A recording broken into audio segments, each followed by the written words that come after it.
Good morning. My name is Stella Hewer. I am from Edunique and I am the Stress Whisperer. Today I'm going to talk about what happens when there's a crisis. Now the Chinese word for crisis, they have two words, and the one is opportunity and the other is a threat. And this is very helpful for us to understand what happens when there's a crisis. When something happens that's a tragedy or some crisis, some huge challenge, some unexpected event, something that can terrorize us. Whenever we have a crisis, whether it's a divorce, death, whatever crisis happens, and sometimes the crisis doesn't have to be as big as a death, whatever we experience personally as a crisis that challenges our resources and ability to cope at that time, that's a crisis. And a crisis, as we said, the Chinese word is danger or threat and opportunity. So inherent in a crisis is an opportunity for growth. But it is equally an opportunity for danger. Because if that crisis is not dealt with adequately, one can go down the path of danger and threat. What happens then is that because we have now gone down that road, we are less able to cope with future crises and future tragedies and difficulties. So one can imagine the difficulty if one is on the danger road. What happens when life continues to throw us curved balls?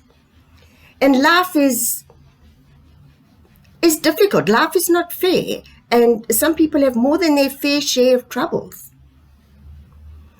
And so it is a choice eventually for us to decide, do we want to be on the path of danger or do we want to be on the path of opportunity?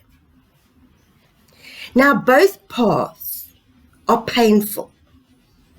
Experiencing tragedies and difficulties, especially if they mount up over the course of a lifespan, means a life of pain. But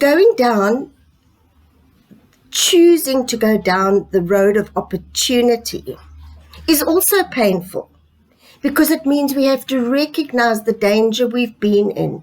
There's so much work to do. So to help someone or for someone to help themselves is the more accurate way to say it. It takes work. It takes a willingness to work through that pain, to accept that some things have happened, but also to have the courage to look at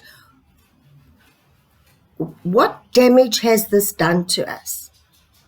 For example, if something's happened to us early in childhood, a child will always blame themselves. And a child will always think the problem has to be me. I wasn't lovable. And this is why X, Y, Z perhaps happened.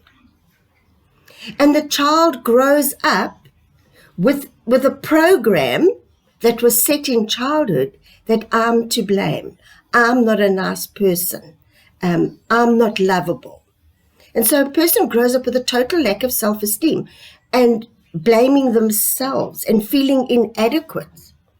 Now just think how that plays into the choices they make and how they then make meaning of future challenges and future crises and tragedies that happen in their lives. So in order to be on the path of growth takes courage, it takes work. And often people have to have sufficient pain to realize, all right, I need the help and I'm willing to work with it. So we cannot work with someone who might have given up and who doesn't want to go through that pain. Because either way, whichever course we take, there's pain. I'm sorry, but there's no other way. That's just what it is. But we need to choose, do we want long-term pain, or are we willing to put in the short-term pain to ultimately learn how to better cope with the situation? You know, you cannot unring a bell, so we cannot turn back the past.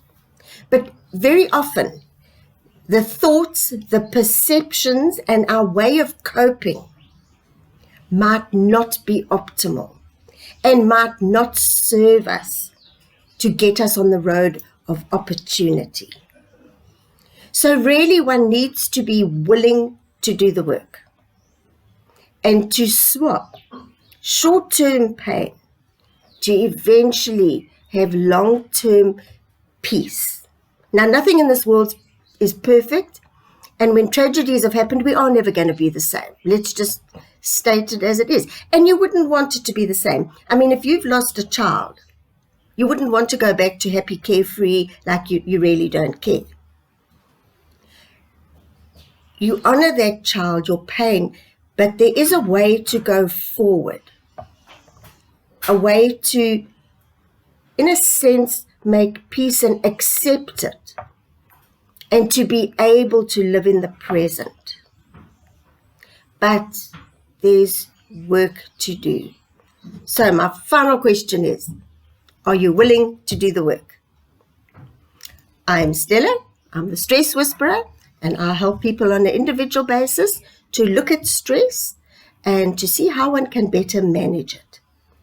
So I hope that you enjoyed this video and that you found some benefit. Feel free to communicate with me and to put comments below here on the YouTube, and I look forward to hearing from you. And don't forget, I will be back. Bye-bye.